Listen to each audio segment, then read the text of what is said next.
Auzubillahiminash-shaytanir-rajim. Bismillahir-rahmanir-rahim. Assalamu alaikum, dear students. Dear students, this is Mohammad Talha Hashmi and you are watching Passion Chemistry series. Dear students, आज हम अपने इस chapter का एक next question, बड़ा important long question जो है वो डिस्कस करने जा रहे हैं. स्टूडेंट्स, आज का जो हमारा टॉपिक है that is basically collision theory. Student, हम दो तरह की रिएक्शन रेट पर बेस्ड थ्योरीज को स्टडी करते हैं. उनमें से एक पहली जो हमारे पास थ्योरी है that is a collision theory, और सेकंड जो हमारे पास थ्योरी होगी जो हम डिस्कस करेंगे अपने नेक्स्ट लेक्चर में वो ट्रांजिशन स्टेट थ्योरी होगी. स्टूडेंट्स, तो स्टूडेंट्स चलिए अपने आज के लेक्चर का आगाज करते हैं. स्टूडेंट्स, सबसे पहले एक बात आप माइंड में रखिए कि ये जो कुलेयन थ्योरी है इसके बेसिकली दो पोस्टुलेट्स हैं. इसके दो इंपॉर्टेंट पॉइंट्स हैं जो ये कुलेयन थ्योरी जिस पर फोकस करती है. वो दो पॉइंट्स क्या हैं स्टूडेंट्स? पहला पॉइंट ये है कि जो मॉलिक्यूल्स हैं they should must collide to do chemical reaction. यानी किसी भी केमिकल रिएक्शन को टेक प्लेस होने के लिए मॉलिक्यूल्स को आपस में कोलाइड करना चाहिए. वो कोलाइड करेंगे तो वो फिर ही वो कहता है कि they will go into the product. दूसरा जो पोस्टुलेट इस थ्योरी का है that the energy of the colliding molecule should be equal to activation energy barrier. यानी कि आप स्टूडेंट पहले भी ये बात हम डिस्कस कर चुके हैं, प्रीवियस एक्टिवेशन एनर्जी के लेक्चर में भी हम ये बात पढ़ चुके हैं कि ये स्टूडेंट हमारे पास एनर्जी है और ये रिएक्टेंट्स हैं. स्टूडेंट, अगर इनके पास सपोज हम कहते हैं ये हमारे पास जो है ये रिएक्टेंट्स हैं और ये हमारे पास ये बैरियर है. स्टूडेंट, इसे हम क्या बोलते हैं? एनर्जी हिल भी बोलते हैं. कल भी हमने बात की थी. इसे ट्रांजिशन स्टेट भी कल कहा था हमने. और ये वो एनर्जी बैरियर है. इतनी मिनिमम एनर्जी इन रिएक्टेंट के पास होनी चाहिए.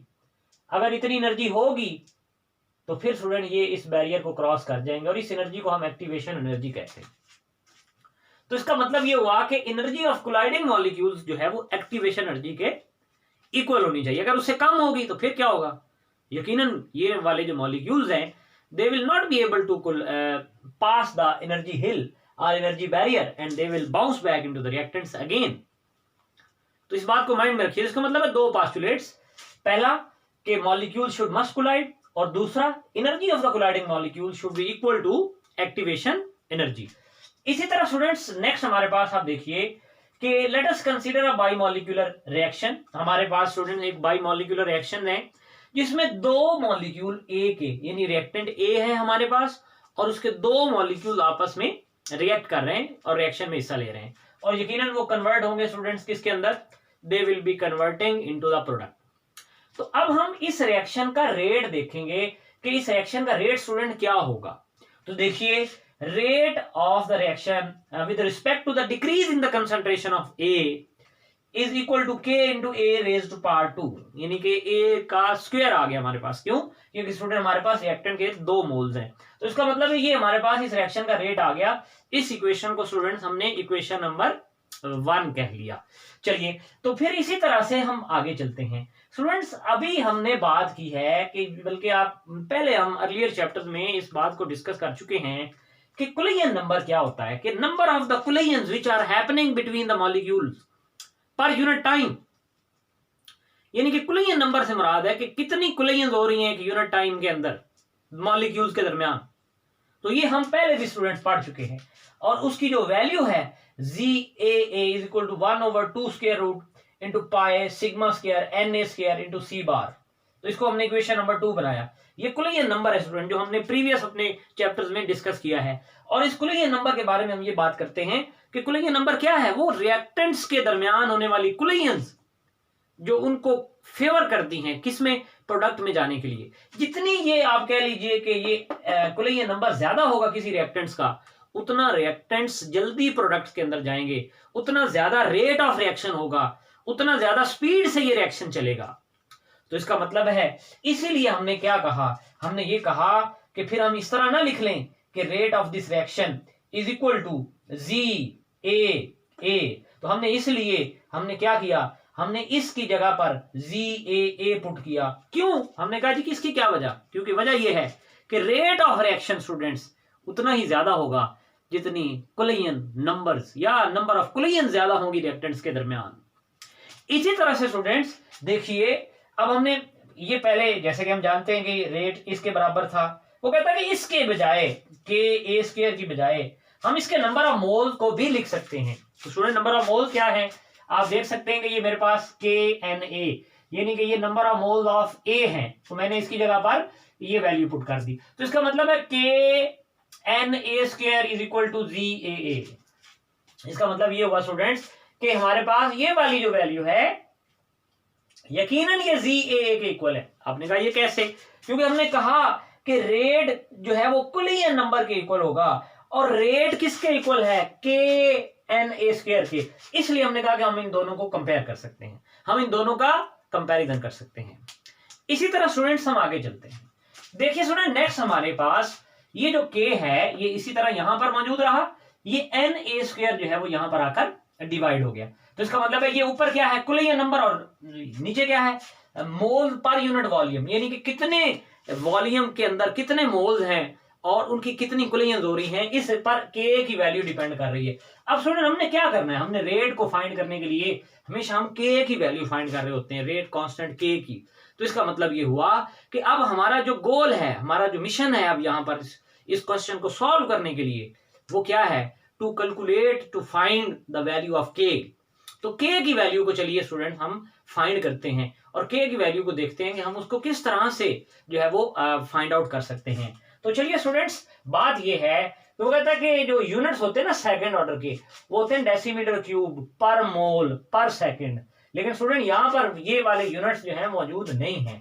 तो इसलिए हमने क्या किया कि इन यूनिट्स में लाने के लिए इस इक्वेशन नंबर 3 को हमने Na के साथ मल्टीप्लाई किया और 10 रेज्ड पावर 3 के साथ डिवाइड किया, जिससे ये डेसीमीटर क्यूब यानी कि 1000 आ गया जिस वजह से, और Na की वजह से पर मोल और 7 पर सेकंड हमारे पास आ गया। इसका मतलब है students to convert this value into this units, what we have done, we have multiplied this equation with Na and divided by 10 raised to power 3। तो ये स्टूडेंट हमारे पास क्या बन गया, दिस इज इक्वेशन नंबर 4। तो कैसे है इक्वेशन नंबर 4, इस इक्वेशन को Na के साथ मल्टीप्लाई किया और 10 रेज्ड टू पावर 3 के साथ डिवाइड किया ताकि ये इन यूनिट्स में आ जाए। क्लियर होगी बात। चलिए अब हम आगे चलते हैं स्टूडेंट्स। नेक्स्ट अब देखिए, नेक्स्ट बड़ी इंपॉर्टेंट दो इक्वेशंस हैं और ये यकीनन हमारे पास इस क्वेश्चन को समझने में बड़ी इंपॉर्टेंट रोल प्ले करेंगी। अब देखिए स्टूडेंट्स, पुटिंग वैल्यू ऑफ जी। अब आप जरा देखिए कि मेरे पास इस कुलियन नंबर की जो वैल्यू स्टूडेंट्स मुझे पहले ही ऑलरेडी मेरे पास मौजूद है, आप देख सकते हैं, ये आपने वैल्यू पहले भी इसको स्टडी किया हुआ है, ये हमारे पास यहाँ पर मौजूद है। ये वैल्यू यहाँ से इक्वेशन नंबर 2 से लेकर आपने इस इक्वेशन नंबर 4 में पुट करनी है, तो आपके पास एक नई इक्वेशन बन जाएगी जिसे हम इक्वेशन नंबर 5 कहेंगे। तो स्टूडेंट देखिए, ये Na वैसे ही आ गया, 10 रेज़ टू पावर 3 वैसे ही आ गया, मल्टीप्लाइड बाय हमारे पास कुलियन नंबर की वैल्यू हमने पुट कर दी, नीचे Na स्क्वायर है। अब आप देखिए यहाँ पर भी Na स्क्वायर है और यहाँ पर भी Na स्क्वायर है, तो ये तो हो गया कैंसल। बाकी क्या बचा, Na over 10 raise to power 3 multiplied by 1/2 square root और साथ में पाई सिग्मा स्क्वायर और सी बार। ये स्टूडेंट हमारे पास के की वैल्यू आती जा रही है, आप देख सकते हैं।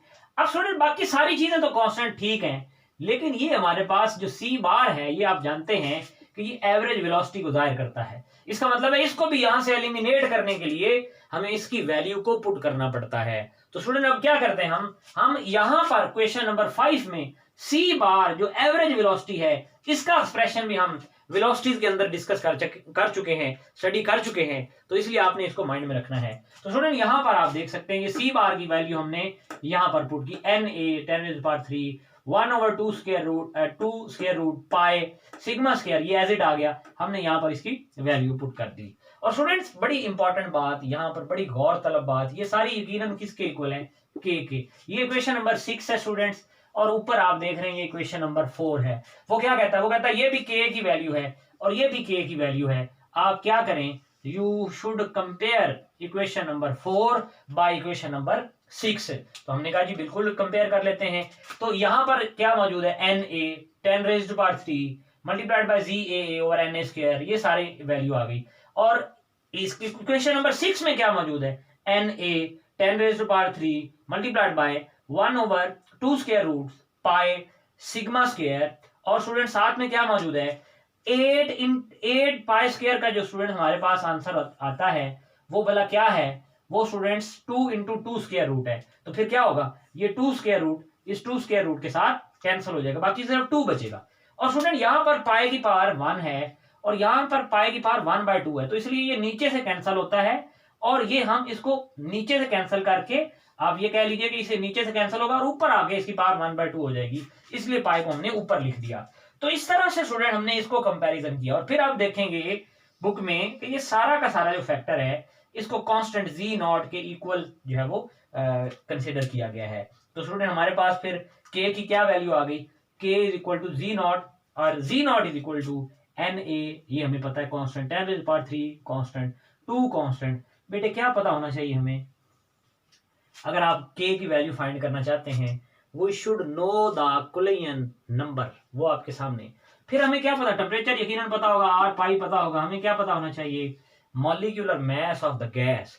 इसका मतलब है student if we have two values, if we are given two values, if we are able to know two values, like one is a sigma and other is a molecular mass of the gas, among which the molecules of or you can say the gas which is acting as a reactant, whose molecule are colliding with each other। अगर उस gas का mess हमारे पास molecular mess मौजूद है और कुलियन number भी मौजूद है, तो यकीनन बाकी सारे पैरामीटर्स की वैल्यू को फाइंड करके हम के की वैल्यू को फाइंड कर सकते हैं। तो इस तरह से कुलियन थ्योरी हमें हेल्प करती है कि हम क्या कर लें, हम रिएक्शन के रेट को फाइंड कर लें। तो ये स्टूडेंट हमारे आज का रिएक्शन था, आज का लेक्चर था, बड़ा इंपॉर्टेंट क्वेश्चन था, इसे अच्छी तरह से आपने लर्न करना है। नेक्स्ट लेक्चर तक इजाजत दीजिए, अल्लाह हाफिज।